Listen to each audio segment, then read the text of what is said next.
په دوهمه پاڼه کې له یوه مضمون سره یو عکس ښکارېده. کشیش او ګڼې انګریزي نجونې په کلیسا کې لوی صلیب ته ولاړې وې. لیکلي وو چې په غربي هېوادونو کې له عیسویت سره د ځوانانو مینه کمه شوې ده. اوس کشیشان هڅه کوي چې دا ځوانه طبقه بیرته پر مسیحیت باوري کړي. خو ما به دا جملې داسې ورته ژباړلې. دلته لیکل شوي چې د یهودو او نصاراو ملکونو ته ورغلې افغان نجونې مسیحیت ته تشویق کیږي، خو دا سپینې پښتنې په خپل دین کلکې ولاړې دي. د پرنګیانو له دومره تبلیغ سره سره تر اوسه ایله 2 نجونو خپل دین پرېښی دی. په خلکو کې به ګنګوسې شوې. که دا حال و د دین پرېښول څه، خپل پرتګونه به هم لرې کړي.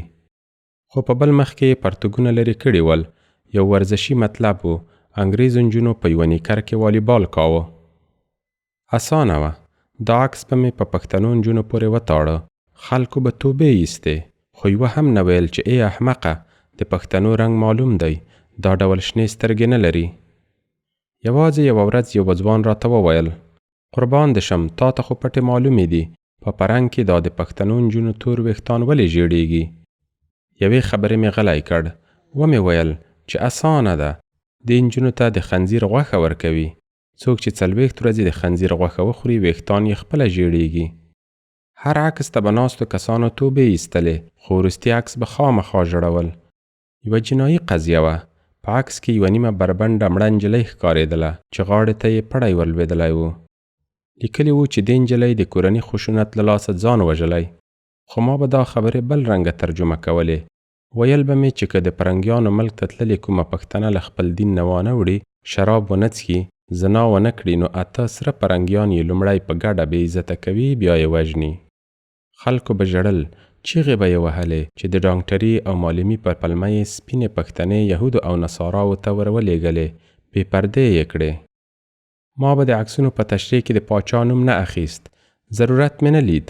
خلکو په خپله پاچا مسؤل ګاڼه. همدا خیالي نجونې پاچا لېږلې وې.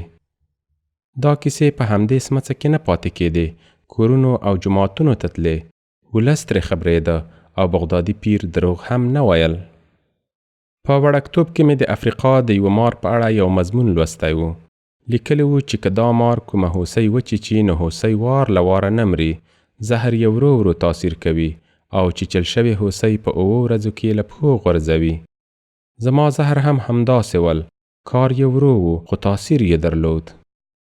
یو سهار له قدم شاه سره یوه کم عمره نجلۍ راغله. غټې تورې سترګې، اوږده باڼه، ګلابي مخ. تر دې دمه مې دا ډول ښایسته نه په شرق کې لیدلې وه نه په غرب کې. نجلۍ مخامخ راته ودرېده. یو دم یې پر ډکو ګلابي غومبرو رڼې اوښکې راماتې شوې. سلګیو واخیسته. درب شو. زنګنونه یې پر خړه ځمکه ولګېدل. په ژړا کې یې وویل: ولې د ژوند را تباه کړ؟ قدم شاه ته مې وکتل. ویې ویل چې توتکۍ ده. نجلۍ ته مې له حاجي ځونډي سره د خوشحاله ژوند تضمین ورکړ. خو نجلۍ ژړل. کله چې د باندې ووته په سلګیو کې یې وویل: خدای که مې هغه خوړین بوډا روزي کي، ژیړ کمر خو شته. شېبه وروسته د سمڅې خولې ته ورغلم. توتکۍ له یوه کوچني سره روانه وه. زړه مې نارامه و. دا ښکلې تنکۍ نجلۍ مې پر 80 کلن بوډا ونه لورېده. وخت تېرېده. ساده خلک په اسانۍ غلطېدل. هوا سړه شوه. ځان مې ټینګ کړ. د پیر به نو څنګه یخ کېده. په 2 بړستنو کې به بیا هم غونج پروت وم. چاره نه وه. قدم شاه مې بانه کړ. له سماواره به صاف شوي سره سکاره سمڅې ته راوړل کېدل. یوه ورځ یوه ډله راغله. یو ږیر خریلی ځوان هم پکې و. دا ځوان تر نورو پاک او تازه ښکارېده. نوې خبره نه وه. د خانانو، ملکانو او په ګېډه د مړو خلکو اولادونه به له څېرې یو څه غواړول. د مجلې له مخې مې تشریحات ورکړل. ټولو اوښکې تویولې، خو د ږیر خریلي ځوان په سترګو کې کرکه پرته وه. د خدای پامانۍ پر وخت یې د پیر صاحب لاسونه ښکل نه کړل. دا کار په یوه بوډا بد ولګېده. باید بد ور باندې لګېدلی وای. بغدادي پیر ته بې احترامي د منلو وړ نه وه. ځوان یې سپک کړ. په غوسه یې ورته وویل چې ورشه بښنه وغواړه او د پیر مبارک لاسونه ښکل که، خو ځوان نه راته. د بوډا سترګې رډې راوختې. ځوان یې تر مټ ونیو. زما خواته یې راکش کړ. خو ځوان چیغه کړه: دا ولې دومره ساده یاست؟ دا سړی دروغ وایي. پیر او دروغ کړاس شو. د بوډا په څپېړه کې دومره زور و چې د ځوان مخ یوې خوا ته کوږ کړي. د نورو کسانو سترګې هم رډې راوختې. ټولو ځوان ته وچې سترګې نیولې وې. خو ځوان نه اور واخیست، نه یې داړې راشنې شوې او نه یې هم د شغال غوندې وانګولل. ځوان یو دم مخکې راغی. مجله یې ور واخیسته. لومړۍ پاڼه یې واړوله. چیغه یې کړه. دلته یې په انګریزي ژبه لیکلي چې د بریتانیې ملکې د خپل یوه پوهنتون له تکړه محصلینو سره وکتل. بله پاڼه یې واړوله. دا نجونې انګریزي دي. د دوی کشیشان غواړي چې دا پیغلې بیرته له خپل دین سره زړونه وتړي. په دې بل عکس کې هم پرنګۍ نجونې والیبال کوي. ولې دومره ساده یاست؟ په دې کې یوه هم پښتنه نه ده. دا پیر نه دی، جاسوس دی. خلک د پاچا پر ضد راپاروي. د بوډا له خولې لاړې باد شوې. بس که د سپي زویه کوپر مه وایه، ته خو ښویېدلی یې، کور به در سره ایره کې. د بوډا ځان په لړزېدو راغی. یو ناڅاپه یې وژړل. زانګې وانګې د باندې ووت. ځوان هم پسې ورغی. حیرانو خلکو ته مې وکتل. څېرې یې له ویرې ډکې وې. په خندا مې وویل کینئ، زړونه مه خورئ، دنیا له هر رنګه خلکو ډکه ده. غلي کېناستل. یوه هم څه نه ویل. څېرې یې لا له ویرې ډکې وې.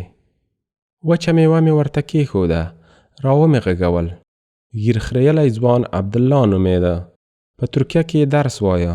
له یو کال وروسته کلي ته په رخصتي راغلی و. بوډا یې نیکه و. په کلي او ولس کې یې دروند نوم درلود.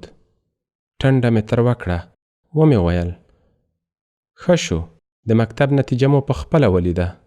څوک چې معلم ته کېناست له اسلامیته ووت. ما ته هره ورځ سلګونه اخلاصمند مریدان راځي. یو هم داسې کوپر نه وایي. ټول صادق مسلمانان دي. په علت یې پوه یاست؟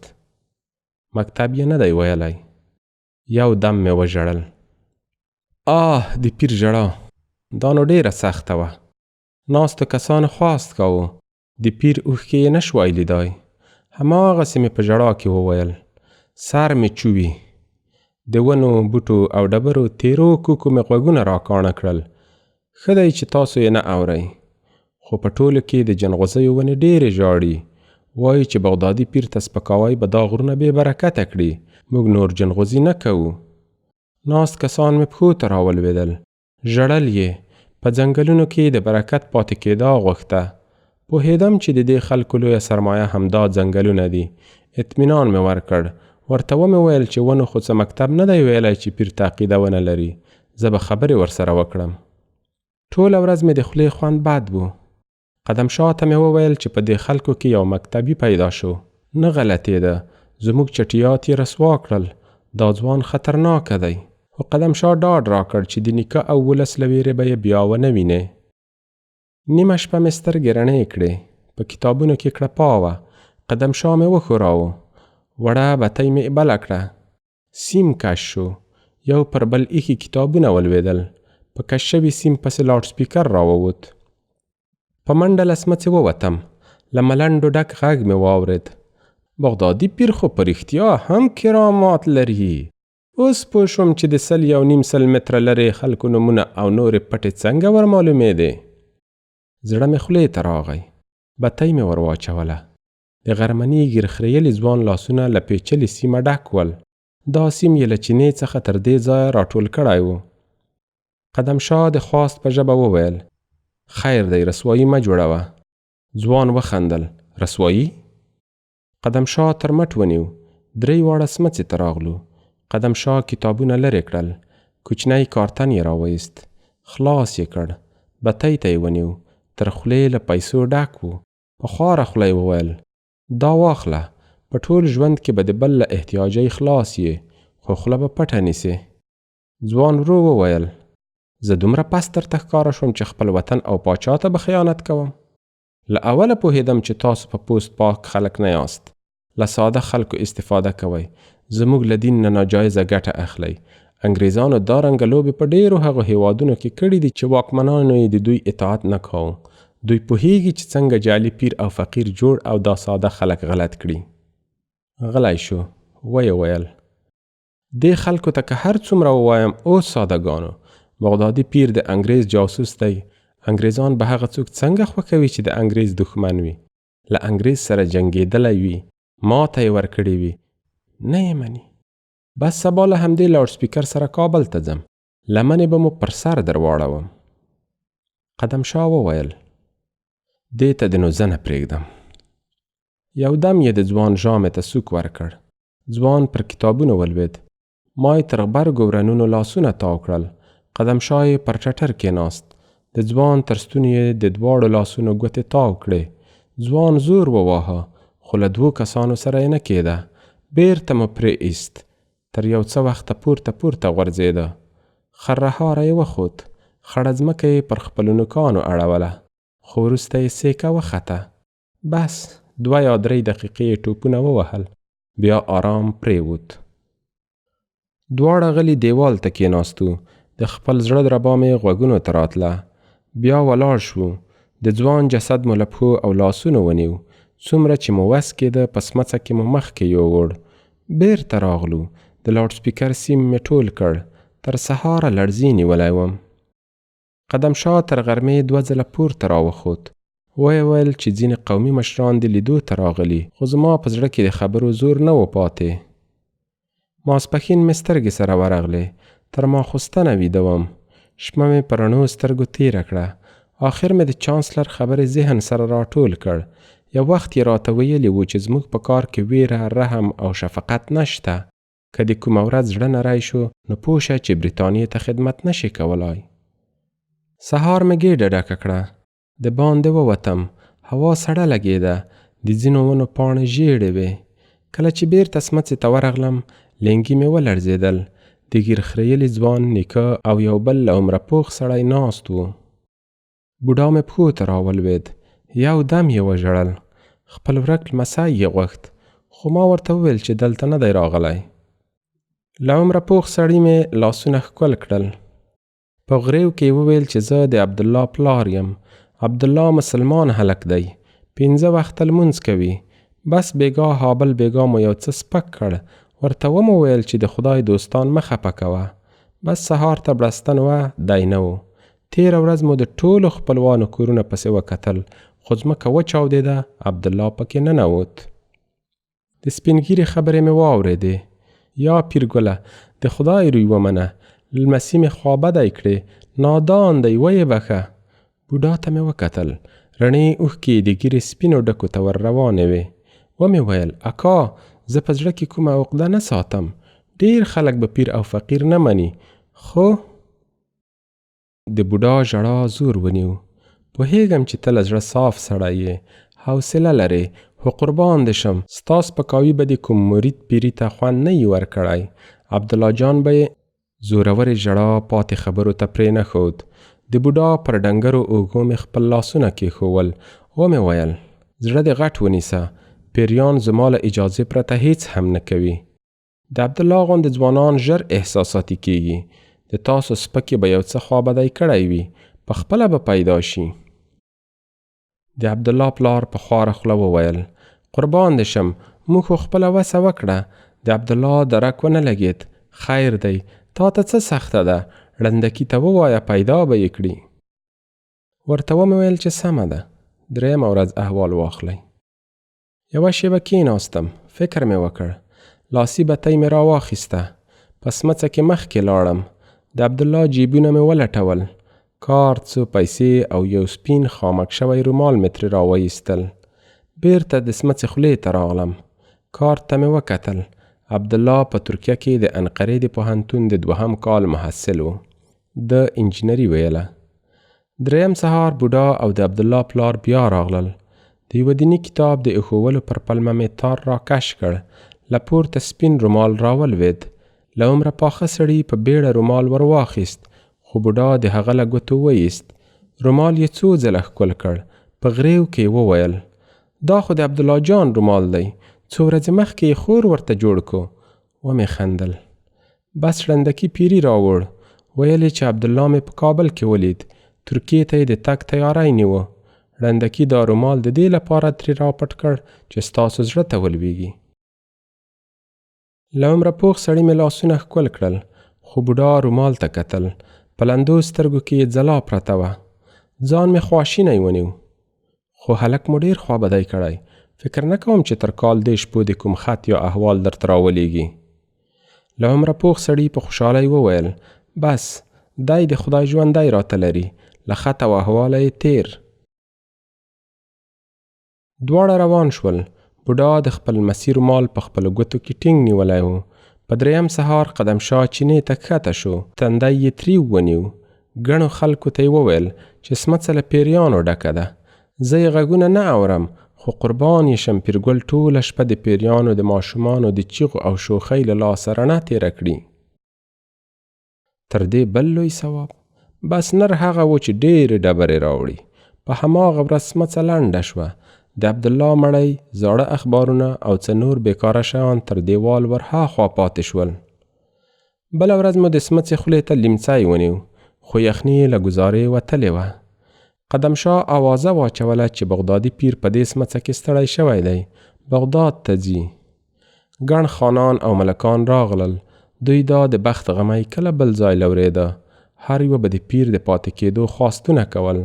یوه به ویل چې نوې کوټه ورته جوړوم، بل به کلا ورکوله، بل به. پیر مغروره څېره نیولې وه، غلی ناست و. زورورو خلکو به د پیر پر سر له یو بل سره دعوې کولې. وړه خبره نه وه. پیر کلی او کور ته برکت وروړ. دا برکت هر یوه غوښت. خبرې اوږدې شوې، نه سره جوړېدل. آخر یې زما نظر وغوښت. ما ته تر ټولو د ملک ځونډي د مېلمنو کوټه ښه وه. دا سړی په یوه لوی کلي کې پروت و. ژمی هم نه بیکاره کېدم. له ډېرو ککریو مې د امان الله خان مینه ایستلی شوای. په سبا 5 کسان له څو کچرو سره راغلل، خو د پیر یوې وړې خلطې او څو کتابونو دومره زحمت نه غوښت. پر خپل آس کېناستم. غرمه یوې درې ته ورسېدو. په لویو ډبرو کې د روانو نریو اوبو دواړو غاړو ته د غره لمنې سلګونو خړو کورونو نیولې وې. ځای ځای به یوه برجوره کلا هم ښکارېدله. برجونه یې د مورچو په بڼه جوړ ول. سلګونه واړه او زاړه مخې ته راغلل. له آسه ښکته شوم. ښی لاس مې تر ډېرو پورته نیولی و. د ښکلولو وار نه کېده. وروسته ستړی شوم. هر یو به په خپله زما ځړېدلی لاس تر خپلو شونډو وروړ. بامونه له سرو زرغونو ټکریو ډک ول. ښځې وې، د زار او قربان غږونه راتلل. د ملک ځونډي تر کلا 7 پسونه په لاره کې حلال شول. د ملک اوږده مهمانخانه د کلا پر دیوال پورې نښتې وه. له خټو جوړې زینې یې درلودې. د خلکو په ګڼه ګوڼه کې په سخته پورته وختم. ملک ځونډي له ډېرې خوشحالۍ وازه خوله نیولې وه. په سترګو کې یې غرور ښکارېده. هسکه غاړه ته. دا سړی ګرم نه و. بغدادي پیر په دومره خانانو او ملکانو کې د ده کوټه خوښه کړې وه. تر یو څه وخته له ملایانو او سپین سره کېناستم. ځان مې نه بې ارزښته کاوه. قدم شاه غږېده. ډوډۍ مو وخوړه. ټول مانځه ته لاړل، خو پیر پښې وغځولې. چا دومره زړه نه درلود چې بغدادي پیر ته لمونځ او جومات ور یاد کړي. ملک ځونډي ته مې وویل چې ستړی یم، څوک مه راپرېږده. ملک په منډه له کوټې ووت.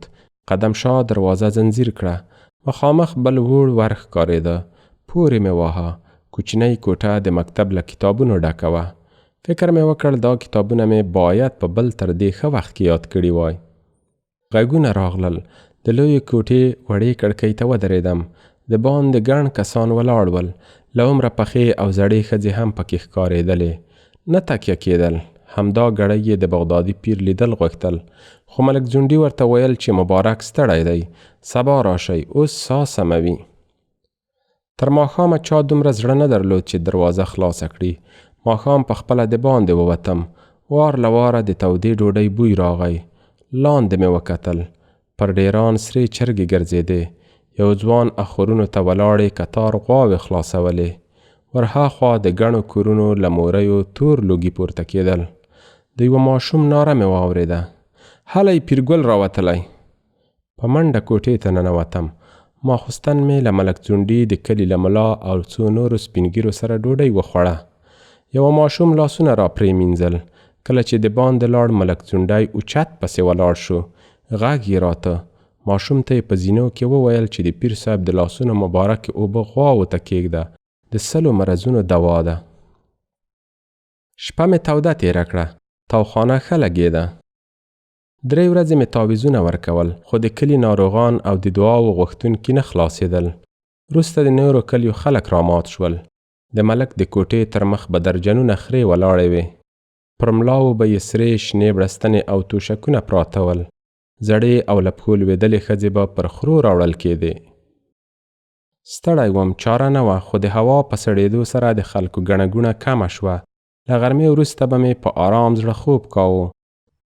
دې لوی کلي 12 جوماتونه لرل، خو تر ټولو لوی جومات د ملک ځونډي و.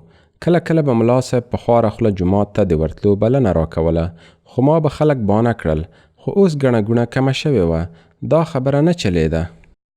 یو مازیګر په نزړه جومات ته ورغلم. د ملا صاحب په ټینګار کتارونه راپسې ودرېدل. د پټې خولې لمونځ و، ستونزه مې نه لرله، خو د ماښام اذان مې زړه وخوړ. ملا صاحب ته مې وویل چې ستا په څېر لوی او سپینګیری عالم به څنګه راپسې درېږي؟ یو ټیټ غږ راغی. قربان یې شم، دې ته وایي د پیرګل خاکساري. ملا صاحب کلیوالو ته وکتل. په سترګو کې یې غرور پروت و. نه و ملامت، د بغدادي پیر غوندې لوی عالم پسې درېده. مخکې شو، خو د ملک ځونډي او ځینو نورو کلیوالو ټنډې تروې شوې. د پیرګل په امامت کې ډېر ثوابونه لیدل. بوډا ملا ناامیده ودرېد. د ملک ځونډي غوږ ته مې خوله ور ټیټه کړه. ومې ویل چې سپینګیری دی، زړه یې مه ور ماتوه. وروسته مېلمستیاوو زور ونیو. هر یو غوښتل چې د کور دسترخوان یې برکتي شي، خو ما به یوازې د هغو کسانو غوښتنې منلې چې خبرو یې پر نورو تاثیر درلود. یوه ورځ ملک ځونډی راته کېناست.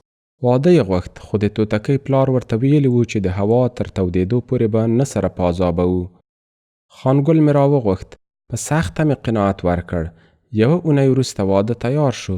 ورځ په ډولونو تېره شوه. مازدیګر یې ناوې راوړه.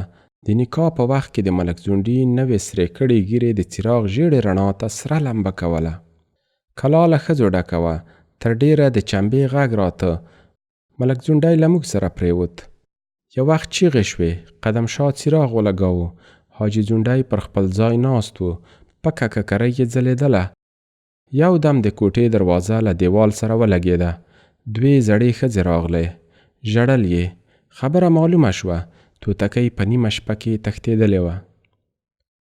ملک په بیړه د باندې ووت. کړکۍ ته ودرېدم.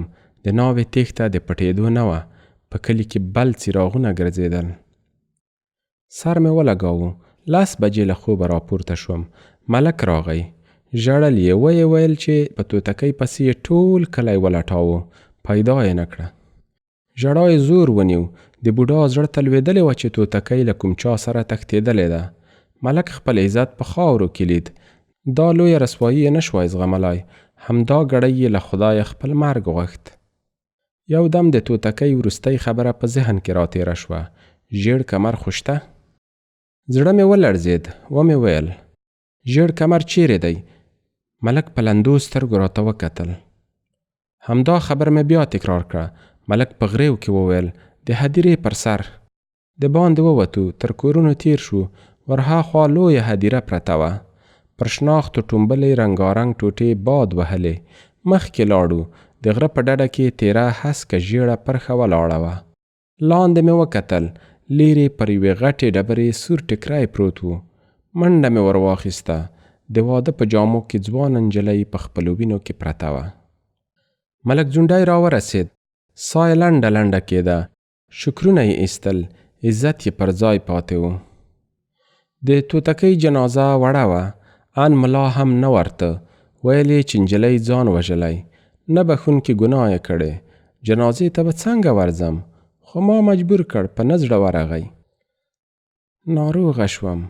سرې تبې مې کېدلې. د نجلۍ په وینو سور تندی مې له ذهنه نه ووت. د توتکۍ د مرګ په 8مه ورځ د ملک ځونډي 80 کلنه مور مړه شوه. ملک له خیرات پرته د مور خاورو ته سپارل لویه بې غیرتي ګڼله. جنازه یې سبا ته پرېښوه. جنازې ته 2.5 زره کسان راغلل. ملایان وغږېدل. 1 کال مخکې بلا ملایانو د خبرو په پیل او پای کې امان الله خان ته دعاوې کولې. دا عادل پاچا یې پر ځمکه د خدای د عدالت سیوری ګاڼه. خو پیر بغدادي خپل کار کړی و. اوس ملایان پر پاچا تیز ورتلل. له لوم سره یې د غازي ټکی نه یاداوه. یوه خو آن پاچا د کوپر پر څنډه ولاړ لید. له ما نه د خبرو د کولو هیله وشوه. ضرورت مې نه لید کومې خبرې چې به ما کولې نورو وکړې، خو بیا مې هم یوه خیالي کیسه ورته تیره کړه. ومې ویل چې څو ورځې مخکې د شوربازار حضرت صاحب مبارک نور المشایخ امان الله خان ته ورغلی و. ورته ویلي و چې په کابل کې عیاشي ډیره شوې ده، چاره یې وکړه. خو دا خبره پر پاچا بده لګېدلې وه. مبارک یې 3 شبه روزه په تشناب کې بندي کړی و. د شوربازار حضرتان مشهور ول، خلکو نالیدلي پیژندل، ټولو ژړل. خبرې مې را لنډې کړې. ومې ویل چې نور وخت مه تېروئ، جنازه هدیرې ته یوسئ، تر دې زیات د مړي ساتل حرام دي. غرمې ته کتار ولاړو خلکو د لندې ډوډۍ سلګونه کاسې یو بل ته ورکولې. دا کاسې د جومات تر مخ لوی فرش شوې میداني ته تلې. له کاسو مړه تاوونه پورته کېدل. ورځ مې ستړې تېره کړه، خو د ملک ځونډي کور ودان. په غم کې هم د پیر حسینه په یاد وه. شپې ته پاتې شوي له لرې ځایونو راغلي خانان او ملکان یې د خوب لپاره په کورونو تقسیم کړل. د مکتب د کتابونو د یادولو لپاره مې تر دې ښه وخت نشو موندلی. سهار وختي مې د دروازې پر سر له ایښي قرآن شریفه 9 جامې خلاصې کړې. بیا مې د جاسوسي د وسایلو له خلطې یوه سپرې راواخیسته. دا سپرې د اوښکې د بهېدو لپاره وه. یو پاو به له سرو سترګو رڼې اوبه تلې. له لمر ختو سره د پښو دربی شو. مېلمانه د چایو لپاره کوټې ته راتلل. سپرې مې سترګو ته ونیوله. له فشس سره مې سترګې وسوځېدې. څادر مې پر سر راکش کړ. غلی کېناستم. دروازه خلاصه شوه. د سلام آوازونه راغلل، خو زه سونګېدم. د ملک ځونډي حیرانه غږ مې واورېد. له قدم شاه یې د خیریت پوښتنه کوله، خو قدم شاه ورته ویل چې پیرګل له نیمې شپې راهیسې همداسې ژاړي. پر زنګنونو مې لاسونه ولګېدل. د ملک ځونډي غږ مې واورېد. قربان دې شم، څه خبره ده؟ څادر مې لرې کړ. د ملک ځونډي سترګې رډې راوختې. ورو یې وویل ولې ژاړې؟ یو دم په احساساتو راغی. چا خو به نه یې خوابدی کړی؟ راته ووایه ښځه را باندې طلاقه که د ژوند څکه رانه وکړي.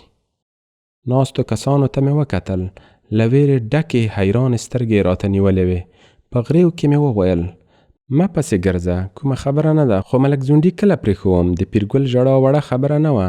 په خواره خوله یې وویل قربان دې شم، زړه مې چوبي. راته ووایه دا سرې سترګې خو دې بې څه نه دي؟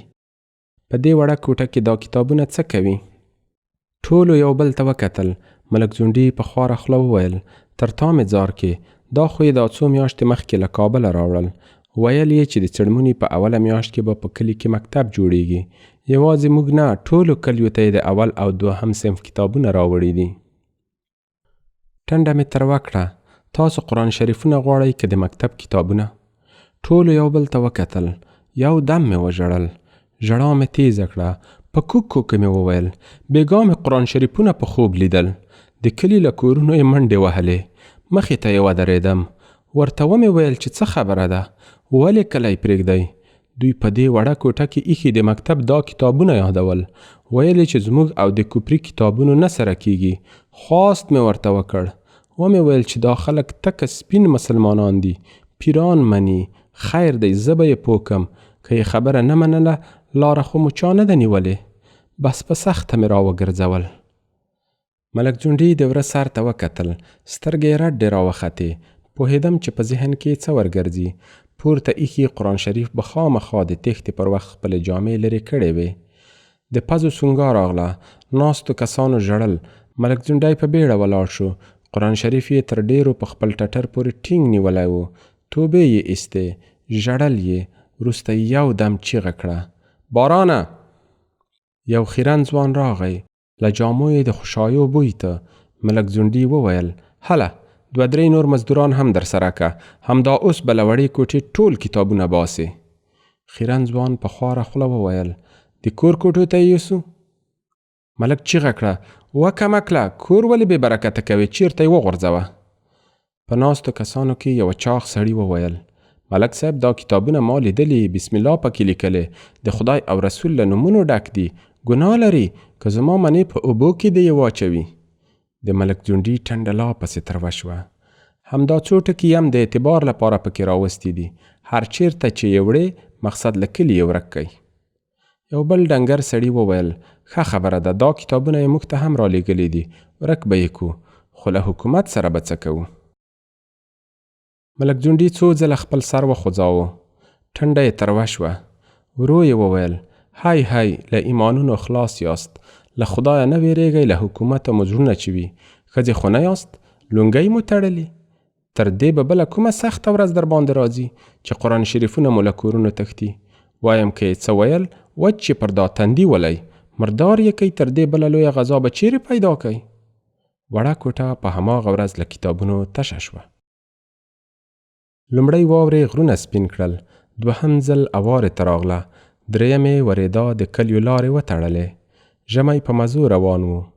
ګرمه بخارۍ، د لاندې او چرګانو غوښې، میلمستیاوې او خوبونه.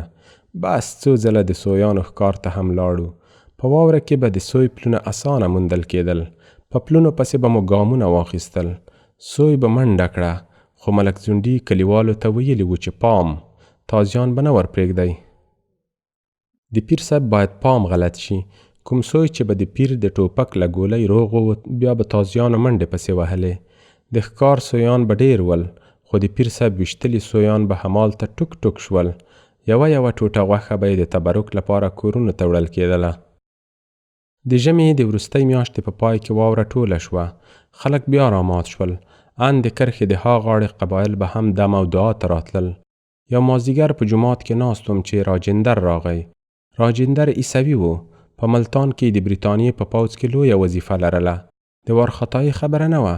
بغدادي پیر ته ډېر کسان راتلل، یو یې هم راجندر. لاس مې د ښکلولو لپاره ور وغځاوه. راجندر ټیټ شو. ناڅاپه مې ټول ځان ورېږدېد.